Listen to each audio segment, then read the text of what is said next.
Hi guys!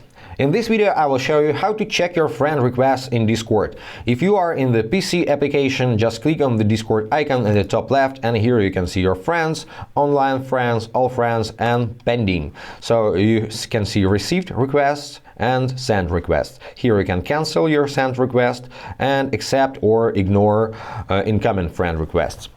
On mobile devices, open the Discord application and switch to the tab called You. Now tap on Your Friends. Next, tap on Friend Requests and switch between Received and Send Requests.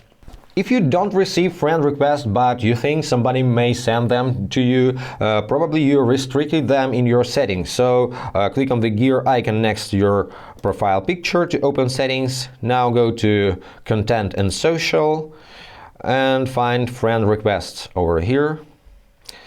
Now enable friend requests and everything is gonna be alright. I hope this was helpful. Subscribe to the channel, hit the like button and be awesome. Bye guys.